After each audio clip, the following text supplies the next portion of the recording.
Hi guys, and welcome back to 101 with Frank Pinson. We have the main man right here, Dalton Fire Chief Bruce Satterfield. How are you, sir? Just fine. Thank you, Frank, for having me here. Yeah, thank you for coming and taking time out of your busy day to come and spend with us. So let's jump right into this thing. What is it that you do? Oh man, the fire chief is obviously the top of the chain as far as administration of the fire department. We have about 96 personnel with the agency. We have 5 different fire stations located throughout the county. We cover about 21 square miles within the city of Dalton. Man, so you actually have to manage. You say we have about 5 stations, is that it? That's correct. And so you're over all 5 of those and the employees there? Well, that's true, but we have other officers like a deputy chief. We have a captain and lieutenants at each one of those stations. So really there's a lot of delegation there. And so that goes down the chain of command, and that's how we run all 5 locations and 96 people. Oh man, okay. So I know a lot of kids just don't grow up to say, I want to be the fire chief. They may say, I want to be a fireman. What was your steps? How did that happen? My steps, I sort of got interested in the fire service when I was in high school. I was in the band at the Dalton High School, and the band was right across from the fire department at that time. It's where City Park is now. So I would always see the fire trucks go out, and that sort of piqued my interest. At that point, I really didn't know what I wanted to do, but that's where my first interest really got started. And I knew some of the parents of children and of friends in my age group that their parents were firefighters. Okay, so I know, let's take it back here a little bit. I know you said that you were at Dalton High School. Can you talk about, give a shout out to your class, what year did you graduate? Oh man, you're gonna any teachers you remember? Tell bad stuff. 1975 is when I graduated. Okay. So that's been quite a while ago, but I would shout out to all of my teachers. All your teachers there. I may not have acted all the time as if I appreciated them, but looking back and this far down the road, I appreciate every teacher that I had and what they did for me. Okay, so I know, like you said, a lot of, after you graduate from high school, are there any type of qualifications you need to become a serviceman? What are the qualifications for that?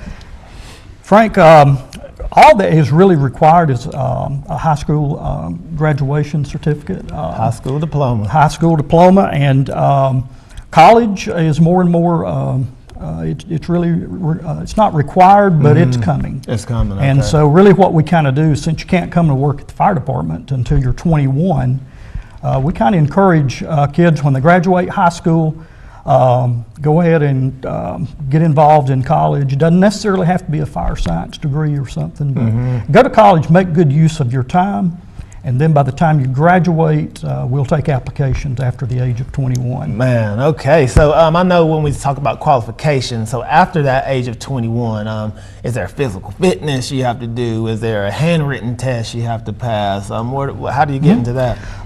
The first process is we will open applications, and you can either fill out an application online, or you can come to City Hall, pick up an application if they're out there, and you can pick one up and fill it out, return it. The first thing that you have to do is a candidate physical agility test.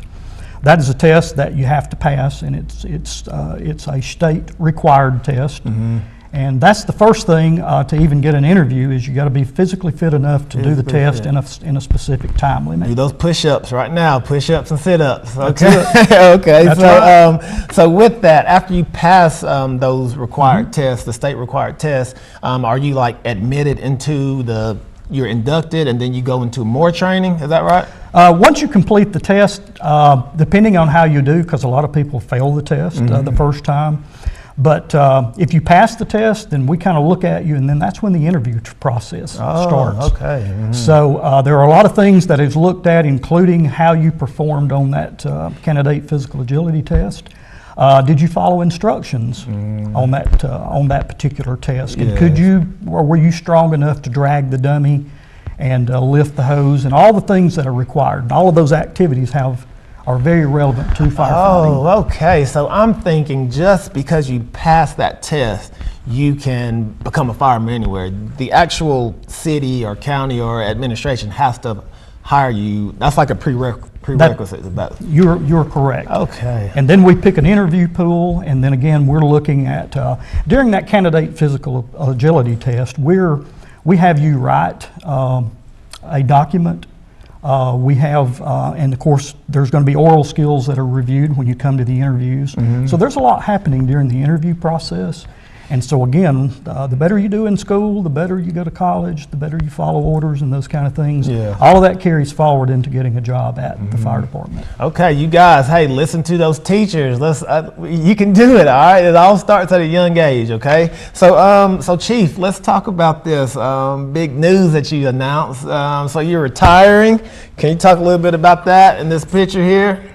Okay, I did announce back January the 9th and 10th and 11th, I announced to our agency and my bosses, the Public Safety Commission, and basically I got to tell all 3 shifts, and it's sort of the secret until I told each shift. And so that was important to me, that I look them in the eyes and tell them what my plans were. So, but April the 28th is my last day. I'm still around until April the 28th, and I'm still at work, and I've got quite a list of things to still do. Okay, so on that list of things to do, so like I said, I did some research on you, and I actually put on my hiking bag, and I kind of followed you in the truck, and I see that you're interested in things like this. I can't believe you followed me. No, I didn't follow you. I like it. I didn't follow you. What is that? That makes me want to go now. Okay, is that a hobby of yours? You like getting out there fishing in the rivers and stuff? There is nothing more relaxing than trout fishing, fly fishing in the middle of a trout stream.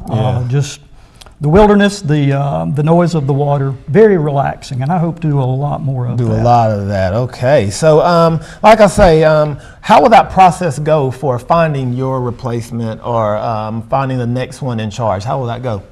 Okay, right now there is a process that the Public Safety Commission has gotten started, and right now the process is open to internal candidates who want to apply. And right now it is not open to external candidates. Okay. And so the rules are, if we get 3 qualified people to send in resumes for the fire chief's position, then more than likely the Public Safety Commission will promote from within. Come from that pool. But right, but if we don't get 3, or if they don't like the candidates, then they could do an external search. But that's where we are right now. Those internal candidates have until February the 3rd to turn in their resumes. All right, well, just in case you don't get enough, I want to put my name in the hat, if that's okay. And before you tell me no, let me tell you why I'll be the perfect candidate. Okay, number 1, anytime we're at a family event or have friends over, they would not let me work the grill for some reason. I'm banned from the grill, okay, so that's good. Number 2 is every time my in-laws are in town and I go to make a fire in our fireplace, smoke comes outward for some reason. I think that's a sign, though, to tell them to kind of... It could be a sign, but we do have firehouse rules. Oh, really? And so for the personnel we do hire that can't cook and make a mess of the food and that kind of thing, they become a dishwasher and not a cook. So I can apply for the dishwasher. You're not ruled out because of those skills. All right, that's good stuff. Look for me washing dishes at the firehouse. Okay. So for our youth watching today, any advice you have for them coming up? Absolutely. We always love to tell the youth, it matters what you do in high school. It matters what you do after high school. Because once you come to the fire department, there are background checks, of course, to come to work there, you're going to be drug tested. There are also certain lengths of time that have to be between you and drug use or those type things. So it really matters. Some high school students don't understand how important it is to stay clean. Stay clean, yeah. Because if you come in with arrests and those kind of things, it's not that you're a bad person, but you just don't meet our qualifications. We want to make sure that those things are way behind you, and we want the top quality candidates. Because we're very picky about who goes in your home and the homes of our citizens. That's why it matters to us. And we love to get kids that have stayed out of trouble, those So those are the kind of people we want. that's great. So quickly, how can they contact the station? Quickly, what is that phone number again? Phone number is 706-278-7363. That'll get you to the main station. And any questions they can Any ask. questions, we don't always take applications, but we can explain that process to you on the telephone. Or if you'd just like to come by and visit one day and see what goes on at the firehouse, you can do that also. That's great stuff. So Chief, thank you for your time. Thank you for serving us and keeping us safe. Thank you for having me, and I'm a fan of the show. Okay, thank you. So guys, don't go anywhere. We'll be right back with our next guest.